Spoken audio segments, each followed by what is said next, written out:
Right, I've put it off long enough. It's time to put some insulation in this bus. What was holding me up before was that there were a couple of leaks in the roof, in the floor, and in the door, which, as you can see, doesn't leak anymore. I've put all the weather stripping in around there. Did some more touch-ups because there was a leak that water was pooling down at the bottom stair. But it's all taken care of now. The outside of that thing is lined with truck bed liner. It's time to insulate this metal shell. This is the insulation that I had delivered to the house. This is Bonded Logic Ultra Touch insulation. It's made out of recycled jeans, and it's got one side that is reflective aluminum, very difficult to tear, nice reflective surface.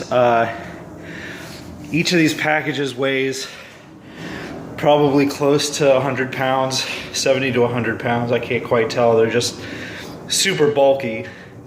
So I walked it from the basement into here, and the plan is the foil side is going to go and be attached to the inside here.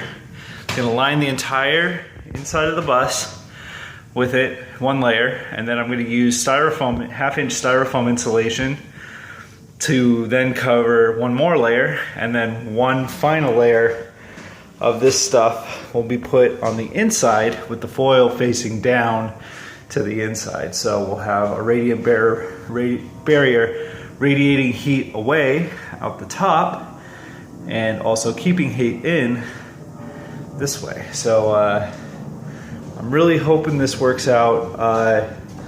Part of why like I mentioned, the leaks, they say that this stuff is engineered so that it breathes moisture. Moisture doesn't like stay trapped in it.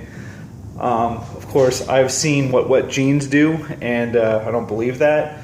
So I've been very paranoid about making sure that everything is sealed up as much as possible. The other thing, each of these rolls, I think they're 70 feet long by 48 inches wide, and each of these bust ribs are 26.5 inches wide. So by cutting that down the middle, I'll only have 24-inch strips in here, but I'm going to do it anyway. And the little gap that's going to be left on either side is going to be filled with spray foam insulation. It'll also leave me a little bit of room to run my pipes for my shower, which is going to, the water pump is going to be over here somewhere. I'm going to have to pump the water up over, and then I think the shower is going to be like right in this area. You can kind of get a feel for where that sits. Yeah, I'm going to go ahead and pre-plumb it, which means I'll just leave a little, for now, I'll just leave a little gap up here for the plumbing to kind of go through. All right, here's the tools I got. This is some spray adhesive, pair of heavy-duty scissors, aluminum tape. I've got a big weight here that I'm going to use. This is the gas tank for the welder. It's pretty heavy, but I'm going to basically use it to weigh down this thing, which is a chalk line. It's going to hold down one end. I'm going to go to the other, use this, which is also, there's a leveler slash ruler, 48 inches wide, so I'll use that to measure one end, go down to the other end, measure another 48 inches, chalk line it, and then I'll know exactly where to cut to divide this thing right down the middle. Alright, I have my chalk line weighted down on one side, pretty much directly in the middle, and I have it running down as far as I can. I can't roll this out all the way, but you can see right about 24 inches from the edges. Then all I gotta do, let me weigh this down a little. bit.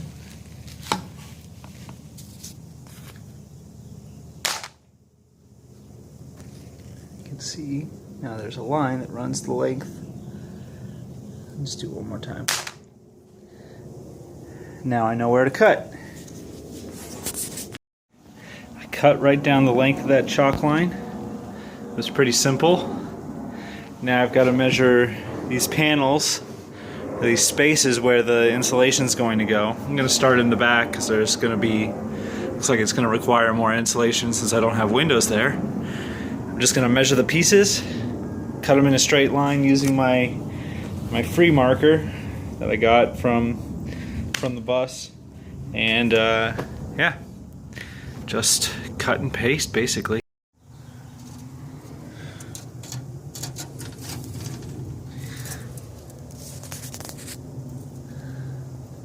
Looks like 29.5. Alright, I cut my piece, 29.5 tall by 24 wide. Just actually cut two pieces and go stick them in the end. Looks pretty good. As I said, we're going to be filling in these side gaps with spray foam. So just got to go ahead and use this glue, spray adhesive, and start attaching it. I've been at it for a while. Each of these window sections are 24 inches tall by 26.5 inches wide. These strips are 24 inches wide, so I've been cutting them 26.5 inches long, placing them sideways, and they fit perfectly, which is nice. So I'm going to just kind of keep doing that down these window sections over here and over here. The rest of it I'm going to stick with the stripped version and you know, do that, what I said, fill in the gaps with spray foam. Eric's been my all-star insulation installer. Getting pretty far doing these like top curve pieces. And this is how he's been doing it. You just take the spray foam. I cut the pieces, Eric does the spray foam. Very liberal use of spray foam.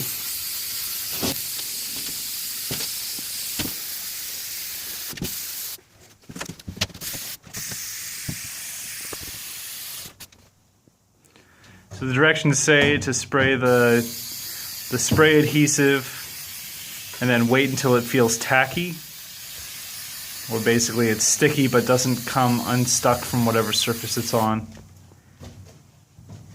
And then press it on.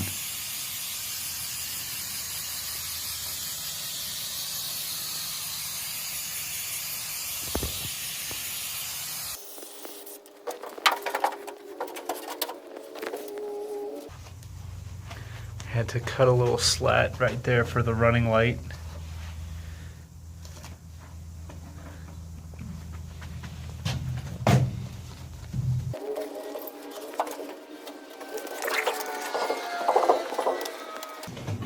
There's a wire for the running lights that go outside. They're all spliced together.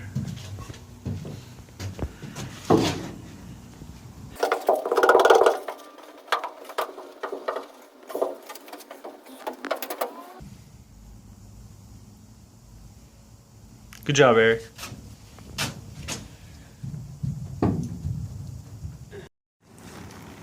So we went to Home Depot and picked up a whole bunch of rigid foam insulation. They didn't have any trucks and it didn't fit in the car, so here's the solution.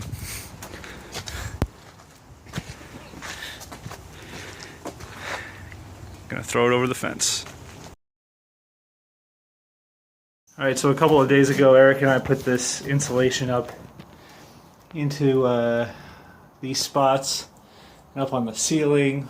That's the denim insulation. It's foil facing out, facing up. And then I went and picked up with Eric some of the styrofoam insulation, and I'm going to be attaching it as the second layer right outside of it. You can see I've already done it in a couple of spots up here And this is just held in with compression. It's just it's a very tight fit, as you can see. So we've got one layer of denim and then another layer of this rigid foam insulation. And then we're gonna put one more layer of denim, and then all these gaps are gonna be filled in with spray foam. I think it should create a pretty good watertight seal, a good sound seal, nice radiant barrier, and it'll be about 1.5 inches of insulation all throughout the bus. Some places will actually be a little bit thicker than that. It's going along pretty well. Cutting this insulation is really easy. So I'm just cutting it to size, popping it in, and it's holding everything else up. Pretty good. Alright, so we've got one piece that's held. This is just the denim insulation. It's been glued up in there. And then I've got my styrofoam insulation, 1/2 inch. The reason that I only went with 1/2 inch is because it flexes. So it fits right into that space. Just freaking perfect. Then it's just a matter of pushing the edge up into this little support. I'm doing this one-handed, so it's not going too well. There we go. Nice and square.